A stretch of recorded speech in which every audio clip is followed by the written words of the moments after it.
Honorable Men Discord. Let's talk Jon Jones, Dana White. Let's talk about it. How you see yourself is how you perceived. I see a man strong, gifted, head strapping, never down on his knees, begging. Gotta make a way, even in my darkest hour. Say the odds against me was new. I would never cower. As always, welcome back to another episode. If you haven't already, hit that like button, hit that subscribe button. Tell a friend to tell a friend. I drop episodes daily at 5 p.m. Eastern Time. So let's get straight to it. Jon Jones and Dana White have recently been going back and forth. And before I play this first video that I have queued up, I have 4 things queued up. I just want to speak on why I think this started. And to be honest with you, it may have even gone back further than my recollection. But where it started for me is when Jon Jones, his last fight, which was November 16, 2024, against Stipe, and I can't pronounce his last name. After that fight, Dana White was very adamant about him fighting Tom Aspinall, which Jon Jones does not like Tom Aspinall. Tom Aspinall has tried all different tactics to get Jon Jones to commit to a fight, but Jon Jones was very, very passionate and refused to fight Tom Aspinall. Now, Jon Jones held the belt, so Dana White made it clear, listen, if you're not going to fight this guy, you only have the only option you have is to retire. It's either you fight him or retire the belt so we can give someone else the belt. Now, it was like it was almost like a battle of who had the bigger balls. On one hand, Dana White being the owner of UFC, and then Jon Jones being the biggest name, the biggest card UFC has ever had, undefeated. I think one of his wins, he was disqualified, but undefeated, aside from the one I just mentioned. So both of them were putting on like a public display of who had the bigger balls, who was bluffing, who wasn't bluffing. And so Jon Jones ended up retiring, right? But then talks of this special fight event at the White House came to be. And this was something that Jon Jones felt like he wanted to be a part of. Although he did not want to fight Tom Aspinall, he wanted to be part of that event. Which brings us to what's going on now. So let me play this first video. We're going to get into the other 3 things I have queued up, and we'll talk about it further. Ever, which I told you guys 100,000 times, was Jon Jones even remotely in my mind to fight at the White House. Some guy with, meta glasses on filmed him talking about his hips, that his hips are so bad. And I don't know if you guys saw that flag football game where he can barely run. Jon Jones he retired because of his hips. He's got arthritis in his hips. Apparently he's been, doctors say he should have hip replacement. The Jon Jones thing is bullshit. Okay. I'm not saying they weren't talking to Jon Jones and that Jon Jones wasn't interested in the fight. And what was even crazier is Jon Jones came out and was like, I'm in negotiations right now for the White House fight, after I had already sent a text to his lawyer saying, never going to happen ever. Is it fair to say then Jon Jones is retired and this is the end of his time? Yes. Okay. Very fair. Was Jon Ever. So after watching this, Dana White did say, if you caught it, he did say, not saying that, I guess he had like a committee reaching out to different fighters to see who was interested. He's saying, not saying that they didn't reach out to Jones, but what he's saying is he himself said to Jon Jones' lawyer, not gonna happen. It's important to rewatch this particular clip before I get into what Jon Jones has since deleted, but I found it anyway. All right. This is a quote from what Jon Jones said when he woke up and heard what Dana White had to say. So Jon Jones goes to say, I'm released from the UFC. Now, when he says this, I'm confused because based on what I looked up, he had retired because, once again, like I said, when Dana White, after that fight he had in 2024, November 16th, against Stipe, Dana White was very clear. The next fight, if you plan to stay in the UFC with the belt, you have to fight Tom Aspinall. John Jones was like, no. It was one of those things where John Jones, as a man, I guess didn't like the fact that Dana White, as also another man, was trying to tell him who he had to fight when he felt like he should have the right to choose who he wants to fight because he's the top dog.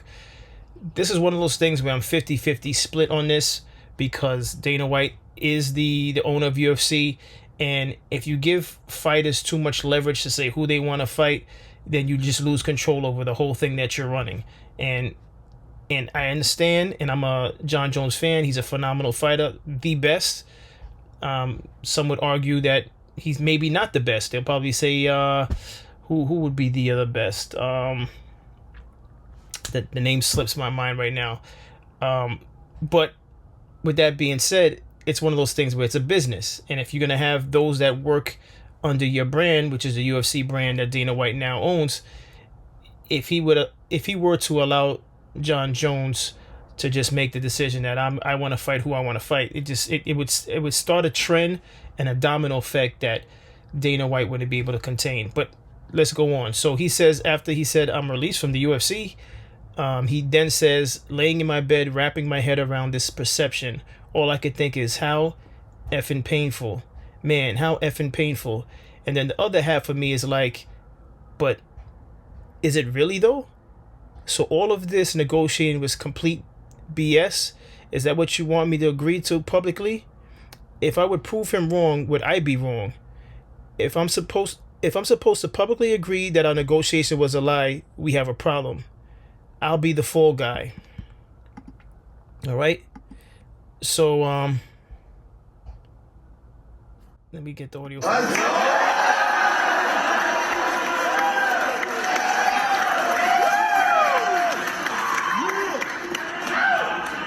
Very, very, very proud American, and I cannot wait to represent one more time. So all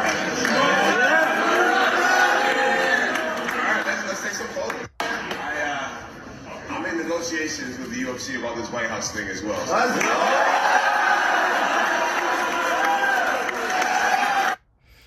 Listen, I'm 50-50 on this. I really can't, at least at the time of doing this recording, I really can't say whose side I'm on with this, who I agree with.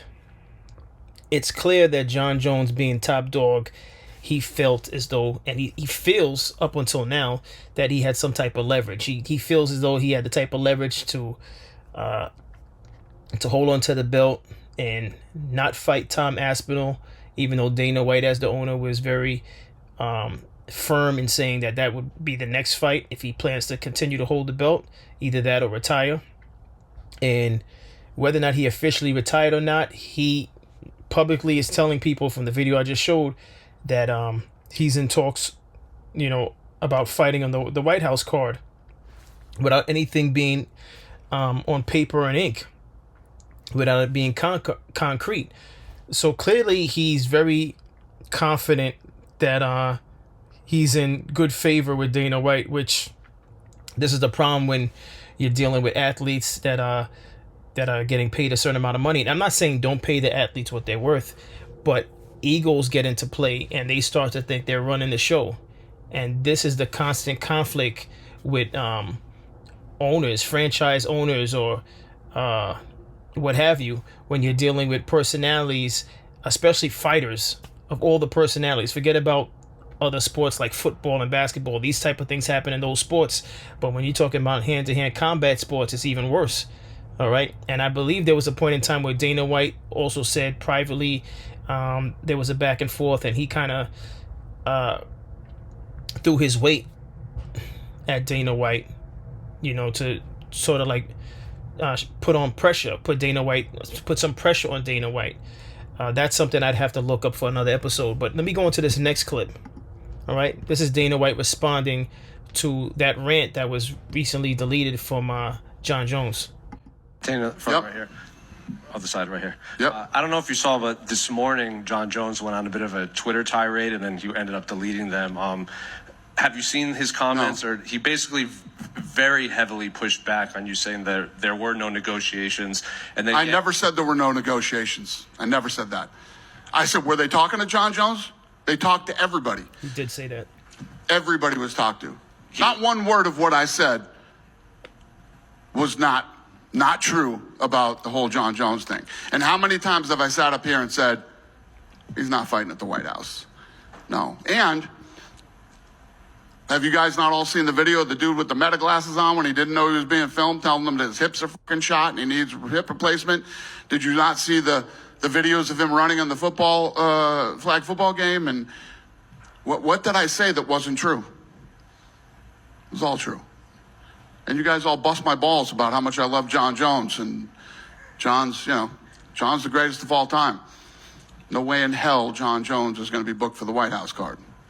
Wasn't going to happen. But the matchmakers were out talking to everybody, seeing what was possible, and they brought me every possible fight that could be made.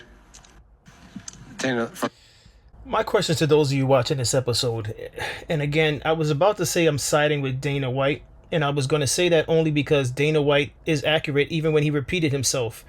He mentioned that, yes, whoever handles the reaching out to the MMA fighters, they spoke to everyone, including Jones, but there was nothing set in stone that he would be fighting at the White House. And Dana White again repeated himself in a separate interview, saying that he never said that John Jones would be allowed to fight at the White House. So my question to those of you watching this episode, is this more of a thing of Dana White looking out for John Jones' well-being, being that John Jones was secretly recorded by meta glasses and he said it, his hips were shot and stuff like that? Is that Dana White looking out for him because he already has he's already cemented in his legacy cemented. He's on the Mount Rushmore for MMA. He doesn't need to fight on the White House card, although he wants to fight on the White House card. Is this Dana White looking out for his well-being, or is this more of a Dana White showing that I'm the boss? You may want to fight on the card, but you're not going to be able to fight on the card because you think too highly of yourself. You think you're above the brand. Is that one of those things where he's just trying to humble John Jones?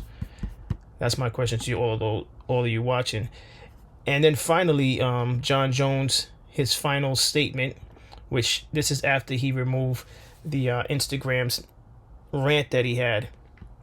John Jones goes on to say, "Hey everyone, I wanted to address Dana White's comments from this past weekend because the truth matters to me and the fans." He says, "Dana, you were heated about why I'm not on the White House card, but let's clear something up. My team and I were actually negotiating with the UFC for that fight. Real negotiations. I even came down from my original number, and what was I offered in return? I was lowballed." He said, "Yes, I have arthritis in my hip and it's painful, but that doesn't mean I can't fight. So let me get this straight. If I had accepted the lowball offer, suddenly my hip would be fine and I'd be on the White House card? That doesn't make sense. I even received stem cell treatment last week to get ready for the White House card, and training camp was scheduled to start today. I was preparing to be ready. I understand business deals fall through sometimes, but going out publicly and saying things that aren't true isn't right.